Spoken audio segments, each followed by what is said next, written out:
Welcome to the show, Brittany. Um, Hi. we met. Where did we meet on? We met on Facebook, right?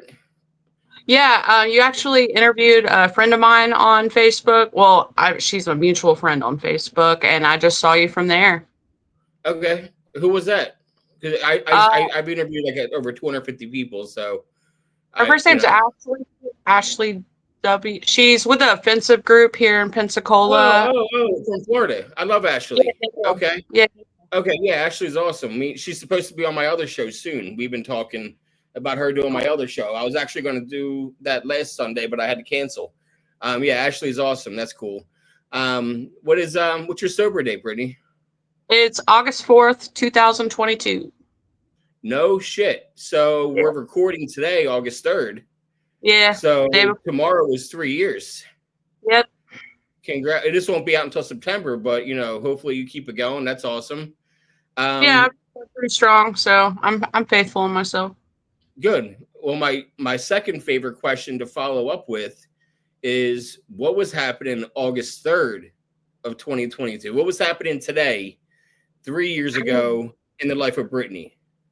So I was on the run, hiding from the cops. Like when I had a VOP for a drug possession charge where they had issued a a what? warrant for my arrest. A And VOP? say again? A VOP or FO failure to appear? What was No, violation of probation. okay, Violet, okay. Yeah, yeah, yeah. Every state's got And different lingo. That's why. for sure. Yeah, I understand. But yeah, so I was actually trying to get myself into a rehab. My whole thing about having to, do my time for the violation or go to rehab was I had two kids and I didn't have anyone willing. I reached out to many people trying to get, my kids just in a stable environment so that I could do what I needed to do to get back to where I needed to be so I could be, a parent. And um the cop that was really trying to find me actually ended up calling DCF, or I'm imagining it was him who did it because he was on my tail trying to find me. And they had issued like a thing on the Escambia County Sheriff's Office website showing a picture of me saying that my kids were in danger and all this stuff. And that was the phone call I woke up to August 4th. And before I knew it, I was surrounded by cops, ended up going to jail and doing 75 days. 75 days. Yeah. Is that your first time in jail? I had done 2 days or 2 days as a kid. And then when I originally was first arrested in 2021, I spent like 12 hours in there. But yeah, that was pretty much my first time. That was your first time doing 75 days. That's a little bit of time. That's a little substantial for someone who's never Yeah. really, just gotten yourself into some trouble. Now, so Ashley. Are you from Florida as well? Yeah, I was born and raised in Pensacola. And just to Okay. clarify, I'm only mutual friends with Ashley from what I've seen with her doing with the offensive group here in Pensacola. I Yeah. really support Yeah. their cause, but I've never like had a conversation with her kind of No, thing. yeah, no, yeah. No, it's just I figured Florida just because that's where she's at. Yeah, Born and raised down there. How old are you, Brittany? I'm 33. 33. Okay. So you got, clean, sober, whatever you want to call it when you were 30. It's a good age to like kind of turn your shit around. Yeah. And so growing up there, brothers, sisters. Yeah, I got an older brother and two younger siblings. Me and my brother, we were actually both. I was surrounded by a few of my loved ones, so we were all struggling, and we're all actually all sober today. Nice. Um, Nice. yeah, it's really great. It's just nice. It's nice to have. Yeah, I mean, just to have that kind of support, of everyone kind of on the same page when it comes to like family parties and shit like that. No one's being belligerent, I'm sure. And so what are the age get differences between you and your siblings? My older brother's 4 years older than me. My younger siblings are 18 and 19. Okay, so they're a little bit younger then. They got a little bit Yeah, of time between you and them. Yeah. Parents together or different parents or? So we all share the same mom. My mom is married to our stepdad, who she's been with for quite a while now. I actually never met my real father.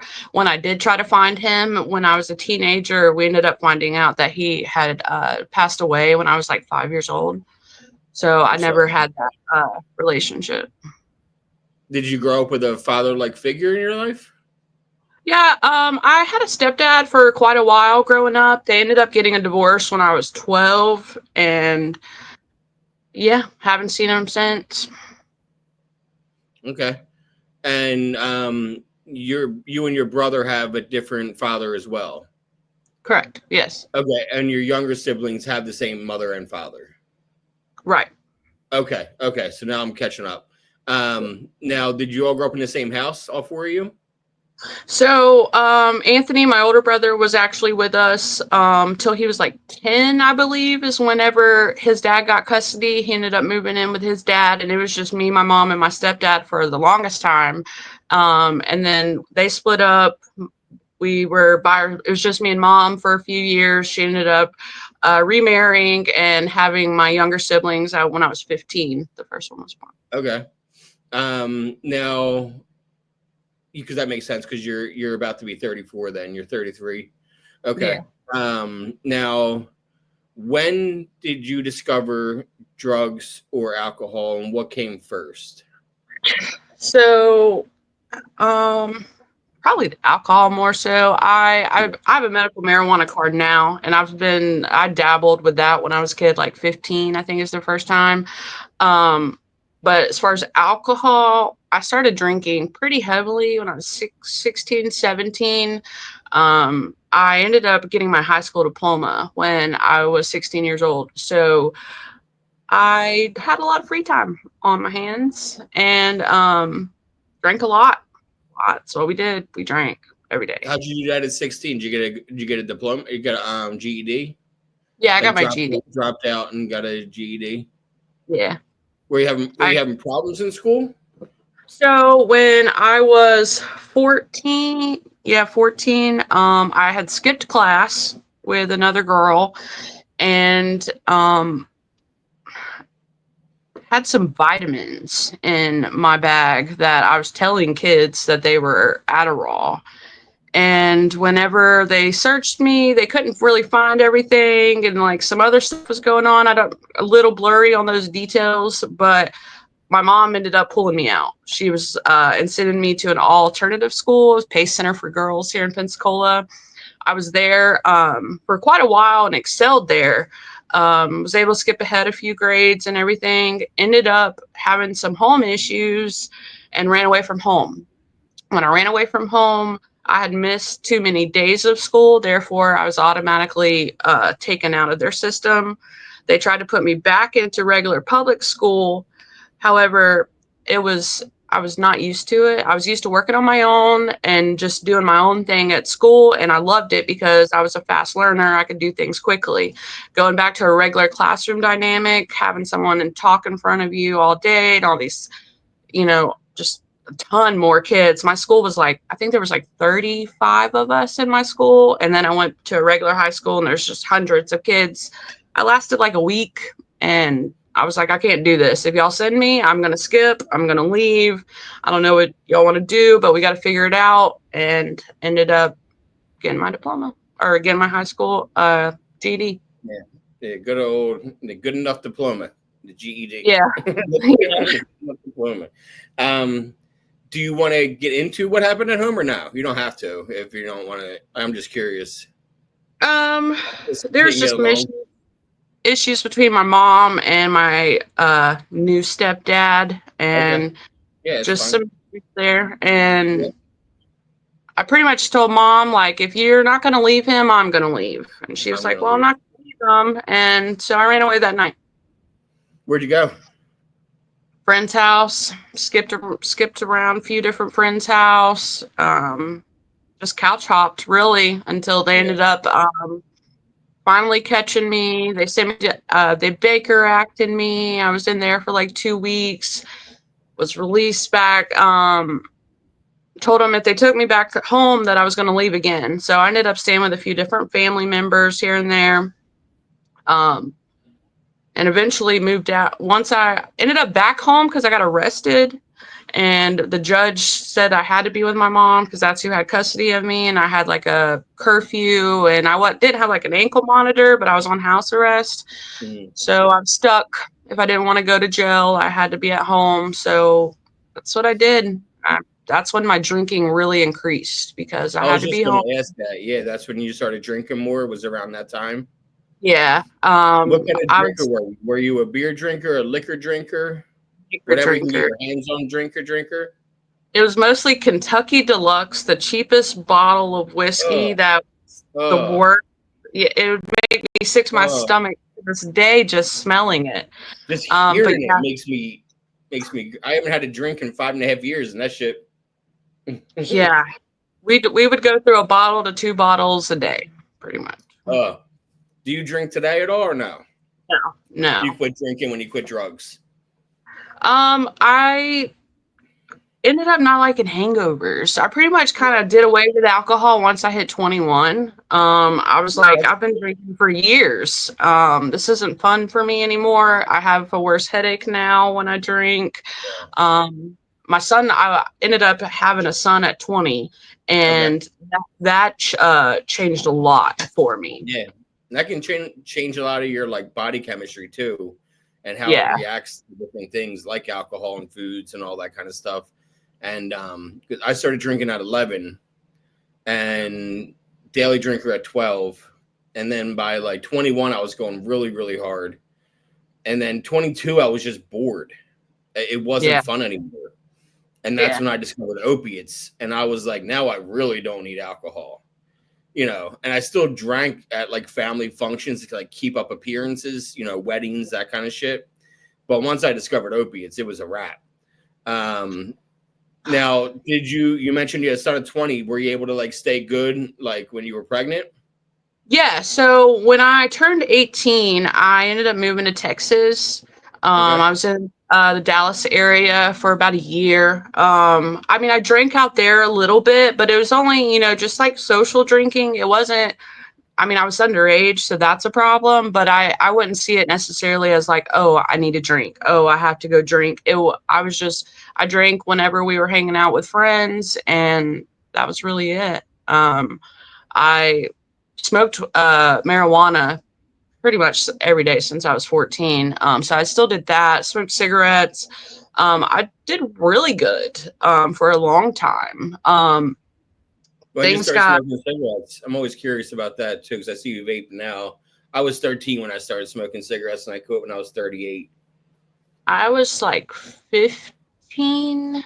15 when I first smoked cigarettes. I would say I started having a pack with me. 17, pretty Okay. much. What was I your brand? Newport Newport. 100. I was my guess. That was my guess. Newport Yeah, 100s. That yeah. was. But now you I quit. vape. Yeah, I vape. I've been vaping for about a year. I Mhm. quit cigarettes last year, April. And I've been smoking them for about 3 years because there was a good when my second son was born, or got pregnant with my second son, I quit cigarettes, and I was good for a few years.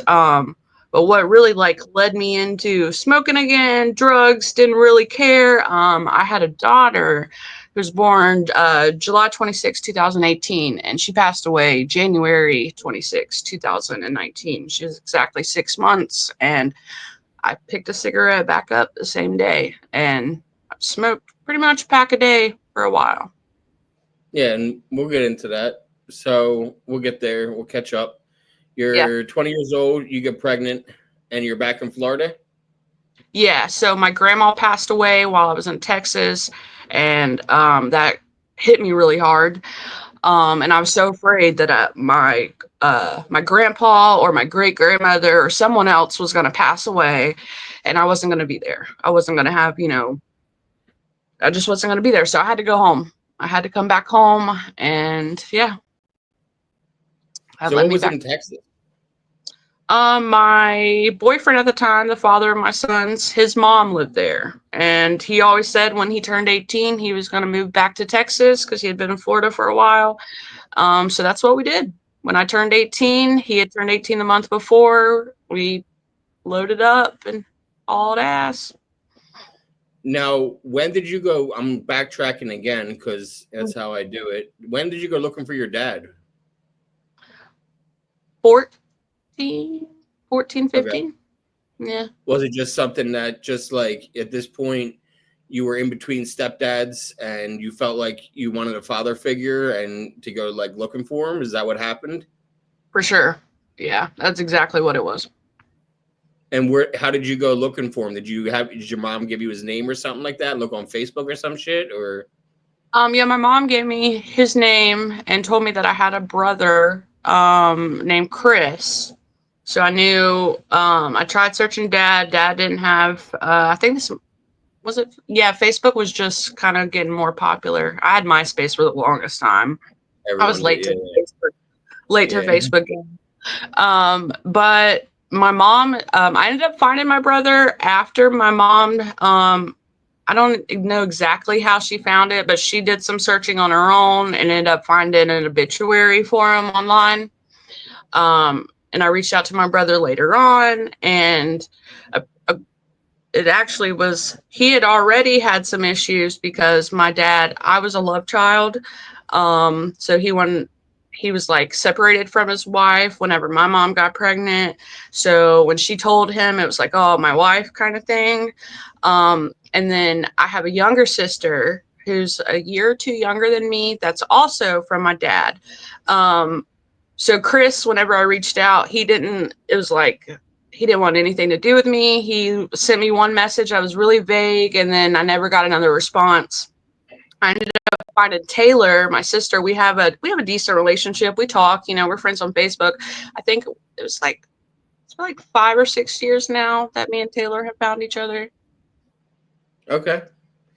That must be because I'm close to my brother and sister and we have the same parents, so that must be like kind of my wife kind of had the same thing where my wife's dad ran out after like a year and ran across town. Is back in the 80s, you run across town, you start a new family with somebody else, and eventually found out like, oh, I got a brother and sister and shit, like Yeah, randomly. it was wild. It was pretty wild. Yeah. And she was really Okay. happy because she lost her So mom. okay. Oh, okay. So you're 20 years old. The boyfriend gets you pregnant. There's the one that you went to Dallas with, right? Yeah. Okay. Does he come back to Florida with you when you come back to Florida? Yeah. Yep. We moved back together. Okay. And had the kid together. Had the kid together. Yeah. No drugs, not really drinking. He drank, um, occasionally. You might as well could say often. He was a drinker. But no, I wasn't drinking. And he was a month older than you, right? Yeah, he's a month older than Because me. you had said he turned 18 and then a month later you turned 18. Okay. Yeah. He drank though. Often. I wasn't drinking. Definitely, getting pregnant, got sober from any drinking or anything that I was doing. And it was good for a while. It's good for a while. What happened? Something had to happen. I mean, there's always an Yeah. inciting incident. So we had some issues, ended up splitting up. He went back to Texas for a while. Ended up coming back. And when he came back, this was around, I'd say 2014. There's a few years there where we were just separated. I was just working, being a mom. He was gone. 2014, he came back, and I don't remember exactly how it went down, but that's when methamphetamine was introduced into my life. Okay. Yeah. You don't remember how you met? How you like? Who was it, or what was going on? Yeah. You just remember? Oh, it was him. It was Jacob, my boy's dad. He had gotten into it while he was in Texas. It was really big out there. Um, I don't. I remember the day that it happened. We were actually sitting in a hotel room for whatever reason, and he just brought it out and asked me if I wanted to try it, and I said yeah. Smoke or hot rail or Yeah. Smoked it. I think it was actually off a piece of aluminum foil the first time. and at that point you were only really like drank here and there, smoked some weed, smoked cigarettes, kind of Yeah, basic. probably.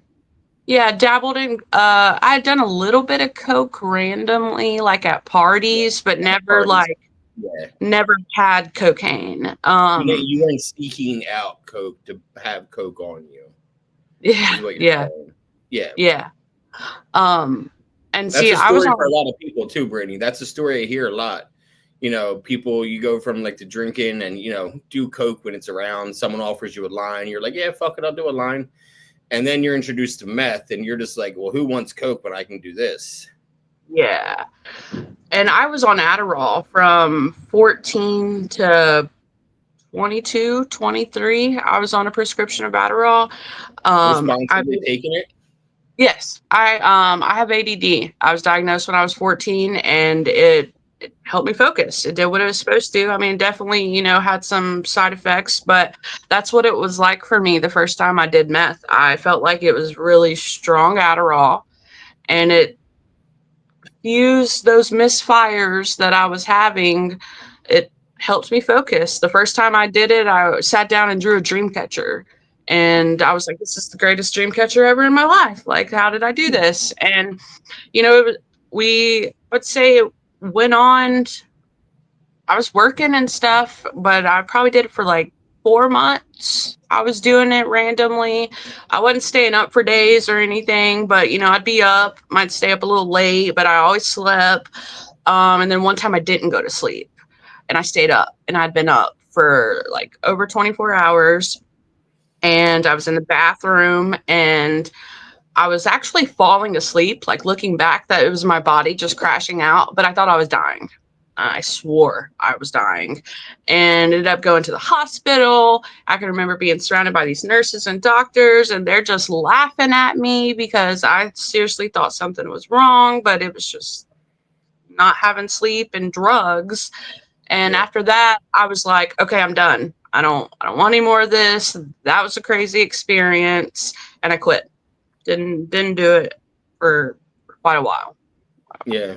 I've done a lot of drugs, but I was more of a downer guy. Mm. Opiates, were my thing, and I never did meth. And it was also because I knew my body. I've had severe insomnia since I was a kid, and like to give you an example of how severe it is in recovery, in April 2023, I had to take time off of work because of my sleep problems I was having. And my psychiatrist like, we got to try a shitload of different meds to see what works. So you're going to need to be off of work to see, your reactions and everything like that and how they hit you. That particular April in recovery, without, the only thing I was doing was smoking weed and Mm. cigarettes. I was up for 11 straight days. Ah, Yeah, that's crazy. just smoking weed, smoking my cigarettes, smoking like a pack a day, Marlboro 27s, and it's what I usually smoked, was a pack a day, usually, sometimes more, sometimes a little less. And I was smoking a lot of weed at the time. I was probably going through an eighth every couple of days, weed and just a flower. I never liked dabs. I haven't smoked weed since April 1st of 2024. So it's been over 14 months. And I have nothing against weed. It just, at that point in my life, I was, 37, and it just wasn't serving me anymore. I'd Yeah, been smoking 23 years consistently, and it wasn't doing for me what it used to. And I was just like, fuck it, I'm done. Like, I'm just leaving it behind and just put it part of my recovery. And it is what it is now. I don't even look back and miss it. I don't mind talking about it. I don't mind people that do it. I completely respect it. It's just not for me anymore. That's all. But I was right. smoking a lot of weed then, and still couldn't sleep. And still I have problems to this day. I don't take any sleep meds. Recently I did sleep hypnosis with an old timer in my NA group. He's a hypnotherapist by trade, by profession. So he does sleep hypnosis for me, and my wife does guided meditations. So we do them at night, and that's the only way I get sleep now. It doesn't That like helps a lot. I had to quit drinking coffee. Like I see you're sipping on coffee. Okay. I was drinking 10 to 14 cups a day. And like I quit cold turkey at the end of June. And yeah, it's because I was afraid that was keeping me awake. It was maybe I'm drinking too much coffee, and that's nope. Still, like even last week I'm bipolar, and I get bouts of mania and depression. And last week I was up from Monday to Friday straight through. And I worked the entire time all through the week. I didn't call out of work. I worked every day. I worked from home. And then I woke up at 6 a.m. Monday for work, and I fell asleep at 2 a.m. Friday night. And then my bout of depression hit me, and then I just sunk. And it's I'm on meds for being bipolar, but it's not a perfect science. Right. Mental health is How not a long perfect did you science. sleep? Once you finally fell asleep, how long did you sleep for? Last Saturday, I had a migraine. I think we were going to record last Saturday, and I had a migraine, and I pushed it to today. And I slept probably off and on all day. I throw on cartoons. I can't sleep unless like Bob's Burgers or Family Guy's playing in the background. Like I'm a child. I need a cartoon playing. And it's usually Bob's Burgers or Family Guy is my drugs of choice when my cartoons when I'm trying to sleep at night or during the day. And then I woke up Sunday depressed, and I slept again all day, off and on. Monday I had another migraine, and I called out of work, and I slept basically all day again. And that's what happens. My depression hits is just you can't get me out of bed. I got migraines, and I get very vivid, fucked up dreams. And it's just I'm used to it by now. It's just something that happens. My wife, we talk about it in therapy, talk about it on my podcasts and my NA meetings. I try to talk about it because I don't know about you, but the more I talk about something, the less control it has over my head. Yeah, for sure. I get stuck in my head a lot. And if I don't talk about something that's bothering me, it rattles around in there and it takes control, and it's not a fun place to be at for me.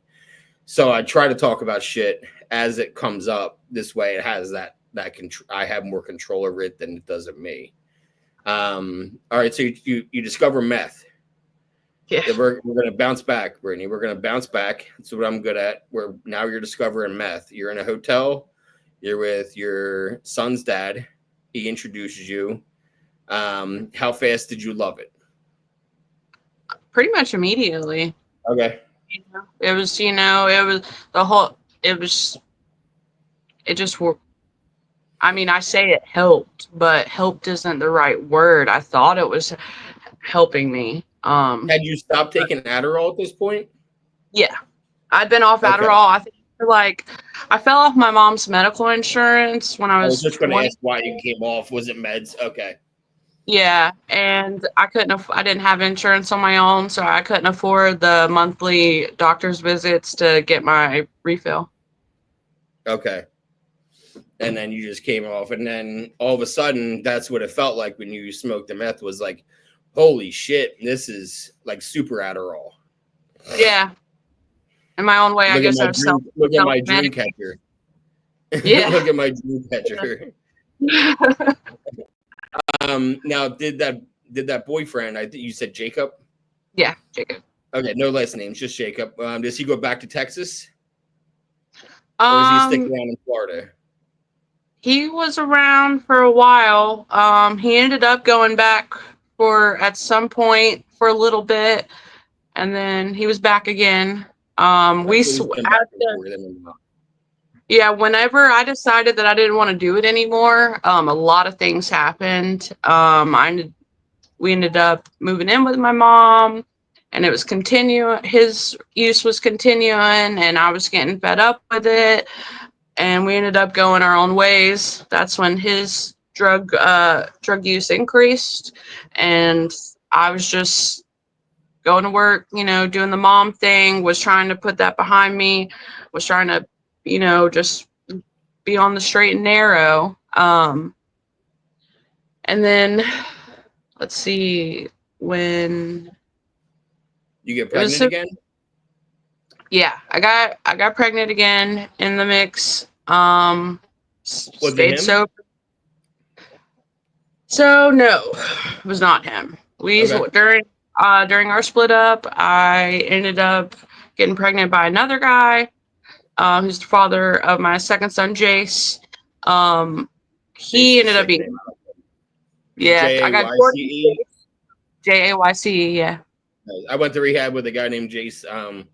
Went to rehab in Los Angeles, and he was from Oregon, and he's been on my show. Actually, we're really good friends to this day, 7 years later.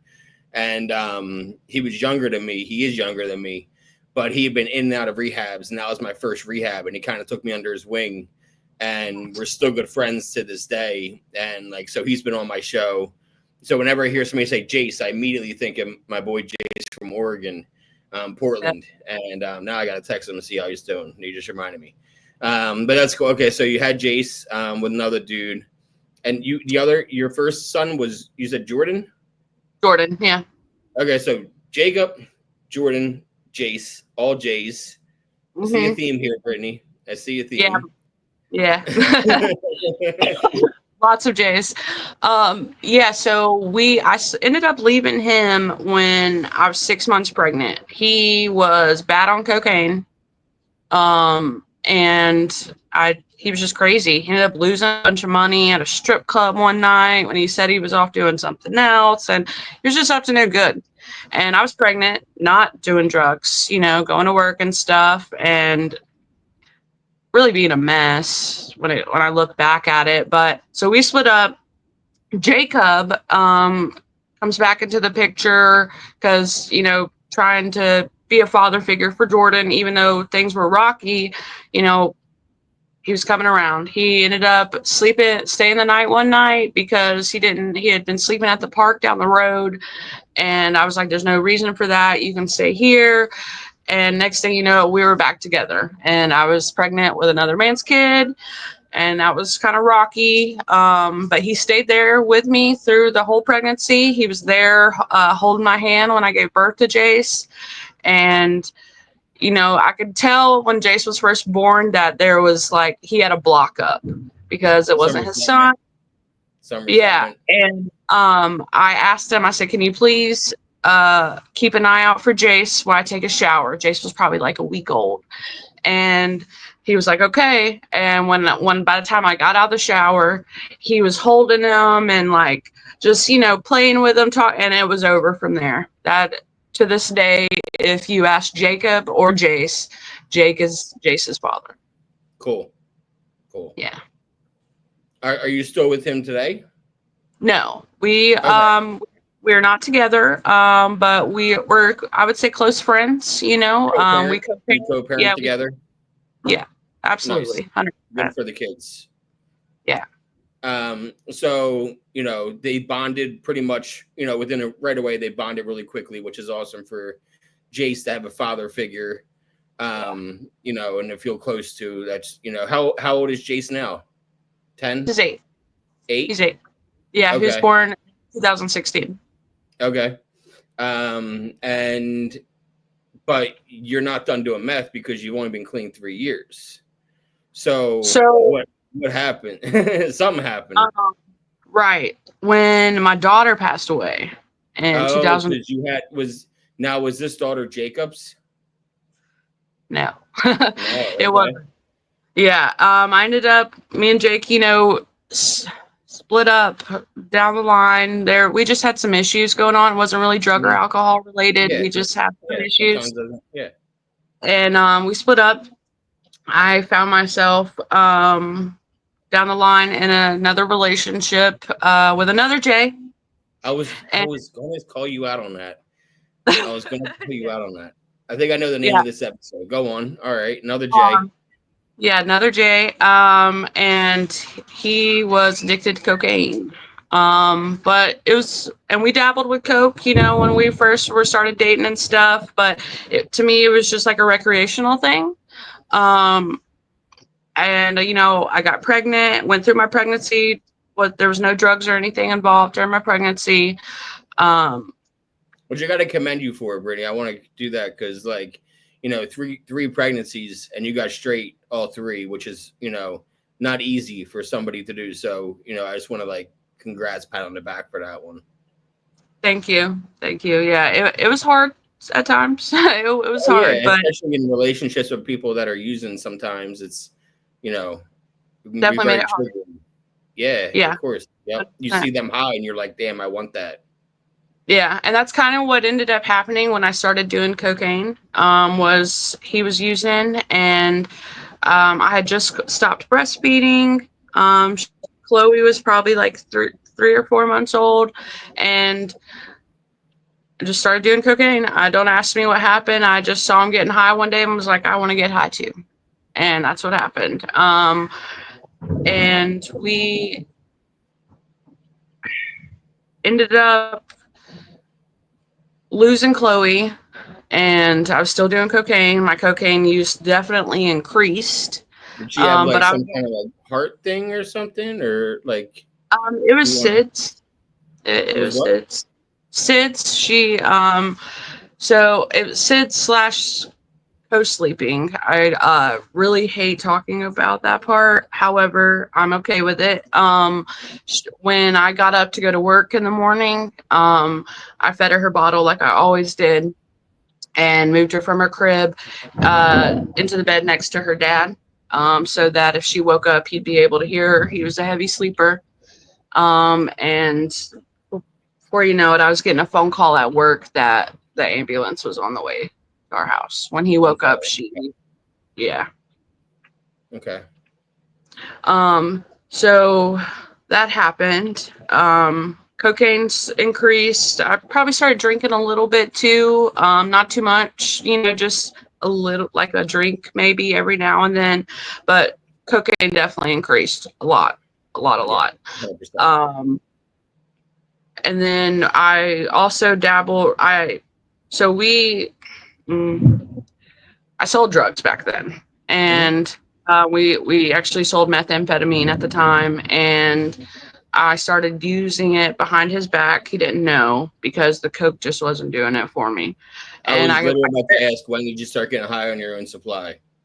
yep, I remembered how it was before back in the day, and I think one day I did my last bump of coke, and I couldn't get any more, and I knew what I had, put up, and got high, and was,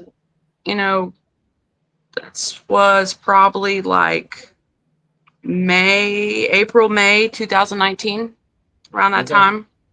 It's Um, ironic. I interviewed another girl named Brittany last night from Vegas, and I did a lot of coke in my day, but like I said, never meth, but a lot of coke. And she said once you do meth, you're pretty much like, why am I going to do coke when I can do meth like an adult? yeah, like, like, it's a whole different ballgame. It really is. yeah, yep. Um, So it's just funny that I have two Britneys back to back.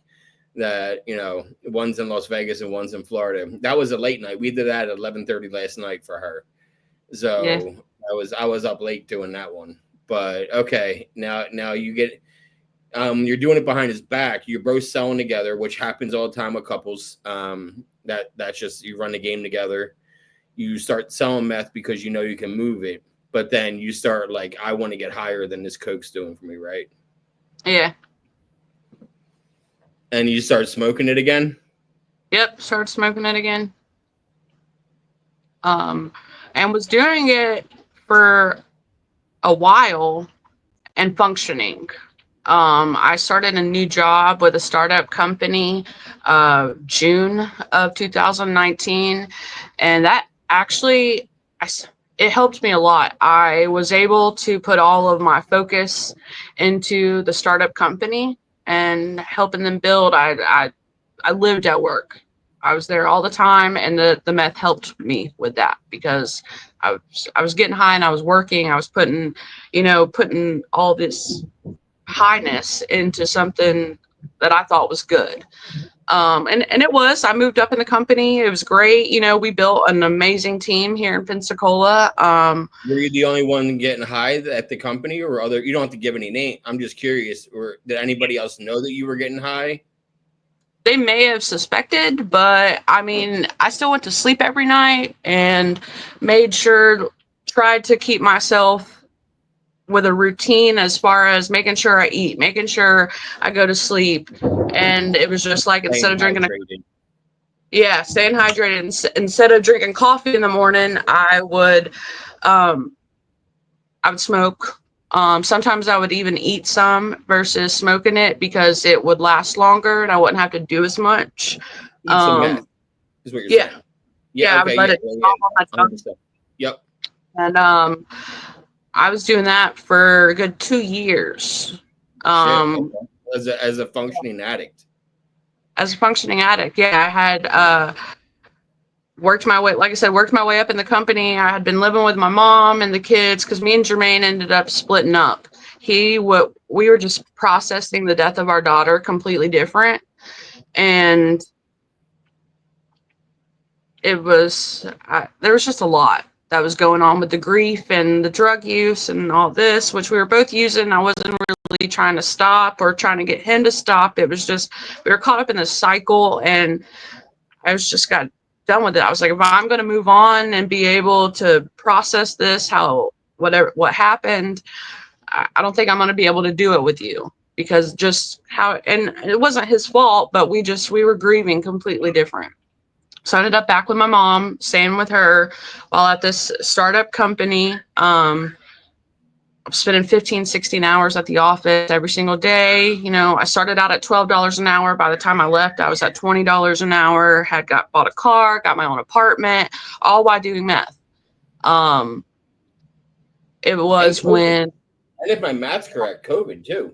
yeah. Oh yeah, we were booming with COVID. We quadrupled our sales because we were front door delivery for like at home meal kits, like Okay. HelloFresh, meal plates, stuff like that. So when people couldn't go to the grocery store, they started ordering a Yeah. lot more That's food to when. their house. Yeah. Yeah. Of course. And so we were booming. Because we were in California, New York, a lot of bigger cities. So it worked. We Yeah. were just the 100%. dispatch center down here. We weren't really doing deliveries here. Um, so yeah, COVID was going on. I was living at work, doing meth. So when I got my apartment here in Pensacola, my mom stayed in Baker. I still lived or worked here in Pensacola, and I was driving back and forth. I got my apartment here in Pensacola. At that time, my son, Jordan, was having some issues with a kid on the school bus. The kid was always picking on him and was just having issues. And it was to the point where I was about to go up to the school and talk to the principal and say, we need to get to the bottom of this. I kept trying to tell my son, you don't know what this kid's going through at home. He might, somebody might be picking on him. Try to remember, to just meet him in a friendly way. Maybe that'll Yeah. help. 100%. Well, the day after we moved back to Pensacola, that's why I didn't go to the principal's because I got approved for my apartment. We were coming here. My little brother writes me. It was the school out there was kindergarten through 12th grade. So everybody, went to the same school. Wrote me and said the little boy, Noah was his name, had killed himself. He was 10 years old. And it just hit me like a ton of bricks. Because I was like, I can remember having these conversations with Jordan about, you don't know what this kid's going through. They ended up having saying 2 weeks later that he didn't kill himself, that it was an accident. But everything inside of me told, just the details around the situation, it definitely sounded like he was going through a hard time. And that's what happened, which I may be wrong. However, it's still, to me, I processed it like this 10-year-old little boy had committed suicide. And when that happened, That should hit I me was when you already, said that. That should hit me. yeah, we were already going through a lot with dealing with, so not only did we lose Chloe, And Jordan, had a lot of memories of how when that happened. He remembers the ambulance. He remembers seeing them give his sister mouth to mouth, and he was 6 years old.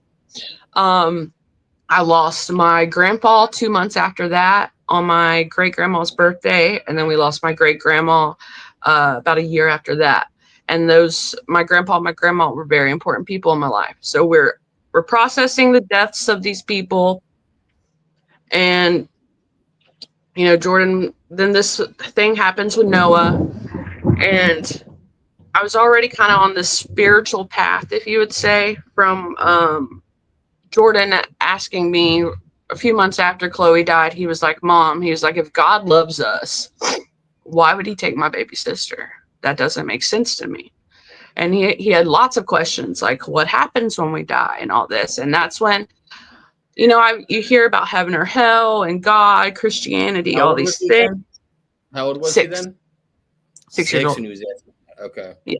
My He son was started 6. asking that at 9 after my dad passed away. And we're like, we're going to get you into therapy. And, he has a therapist that he talks to about that because, not that we couldn't answer, but I was grieving, that's rough. That's a hard thing as a parent they don't teach you is how to explain that shit. Yeah. And when he asked me, I was like, I don't have those answers for you, but I'll tell you what, let me get back to you. Let me try to get my own grasp of things and figure out where I'm at as far as that goes. And then we'll talk about it. And that's what started me on this spiritual journey. Mind you, I'm doing drugs while I'm doing it, but I started reading all kinds of stuff and just diving deep into religion and things like that. And so all this compiled when Noah passes away, and I'm working. I'd already been talking about I wanted to have a nonprofit to help people to process grief and dealing with the passing of a loved one, especially a sibling or a child, because it was fucking terrible what had happened. I quit my job and decided that I was going to go ahead. I had quite a bit of money saved up. It was like, I don't know, to me at the time, it was a lot of money. It was like 12 grand. And I was That's a like, lot of okay, money. I can make this last. I can pay my bills. I can get this startup. I had already been a part of the startup with the dispatch. I was like, if I can do that, I can start my own thing.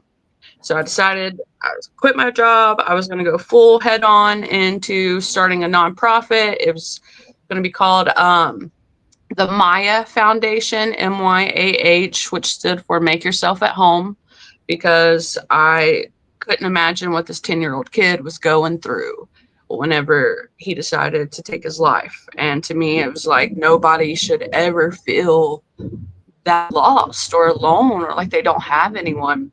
So that's what I wanted to provide, was not necessarily like a home where you sleep, but like a home, a safe place for people to come when they were down, depressed, going through something, grieving, whatever it was. They wouldn't feel alone if they came there. So that was my plan. And I was trying to do that, but that's when my drug use increased because I no longer had a job that I was responsible for showing up to every single day. I had nothing but time on my hands, and it just went the wrong way. I mean, looking back, I'm glad things happened the way that they did, because who I am today is completely different than who I was back then through everything. But yeah, it got bad when I quit the job. That's because I went from going to sleep every night to staying up 4 or 5 days. I think the longest I ever stayed up was 13 days. Um, it just got crazy. Just got crazy. And just smoking meth all day, every day. Smoking meth and really diving into my spirituality when I was getting high. I was reading, I was studying, I was digging into rabbit holes and all, just whatever I could find on the internet or in a book that day. Okay. And then you got in trouble with the law. Yeah. You got put on probation. Would you get put on probation for? I got caught with meth, Okay. and it was really Substantial amount. Yeah, it was like 17 grams, I think. That's substantial. They Yeah. hit you with intent to distribute. Did they try to give you intent to distribute? All right, she wants to get a phone call. Can you hear me? Yeah, yeah. Did they? Sorry. Did they hit? You got a phone call. Did they try The to give you power. intent? They try to give you intent to distribute. Um, they did originally, but the charges Mhm. ended up getting dropped down to Drop. possession. Yeah. And that's when I took probation. Mhm. Um, and I checked in for the first time with probation. And then I just was so bad off in my drugs and my psychosis and everything that was going on at the time that I never checked back in. And I think like 4 or 5 months went by before my probation officer realized that I hadn't been back in there. And they ended And up that's when you started calling violating. some yeah, they ended up calling someone and I guess they realized it was a mistake that it took them so long to catch on. So they gave she sent me an email giving me an opportunity to come in and check myself in, but me being high, I was like, nope, not going, not doing that. And before you know it, my VOP was issued and there was a warrant out for my arrest. So now we're back to the start. You do 75 days. And while you're in there for Mhm. 75 days, I'm sure you're learning lessons, you're getting sleep again. Is that when you decide, like, and we had talked for a little bit before we hopped on the recording, that's when you got introduced to 12 steps for the first time? And I also found out that I was pregnant with my daughter. I have a 2-year-old daughter named Gemma, another J.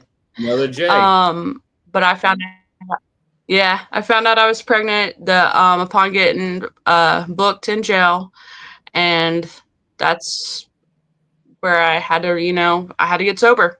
There was no other option. Yeah. And as we talked about earlier, you're good about staying off of shit whenever you get pregnant, which is, Yeah. probably a big reason that you got out of jail within 2.5 months. And you're like, well, fuck it. Now I got to do this because I'm pregnant, right? Oh yeah. So with DC, they called DCF and issued the thing saying that my children were in danger. So my boys were taken into DCF custody the same day that I went to jail. So not only am I in jail, my boys are in foster care with complete strangers, and I'm pregnant. So I was wrapped up with DCF when I got out, and that was probably the worst situation. I mean, I lost a child, and dealing with DCF here in the state of Florida is the worst experience that I've ever had in my life because we ended up with a good caseworker who helped us and was there for us, and like uh, she was a good woman. But the first woman that she's evil. She was completely evil, and she wanted, in my mind, everything to she would do to keep me from getting my children back, even though I was sober and I was doing these different things that I was supposed to do. There are different programs and there are evaluations. I went through a year and a half of intensive drug therapy with their state appointed people all once I got out. And I also met with this other intensive therapy person. I met with 2 different counselors twice a week for over a year while fighting to get my kids back from foster care. And they were finally, my daughter was born March 21st, 2023. They took her from me at the hospital, even though I was sober, because my other boys were already in foster care. They used that as saying that, well, if she can't have them, she doesn't need her newborn. So they took my daughter from me and made me go through more steps. That's when I finally like filed a complaint about the lady and like how she wasn't doing the things that she was supposed to. We got a new caseworker and she was an angel. She was handed a shit show because we had already gone through so many things with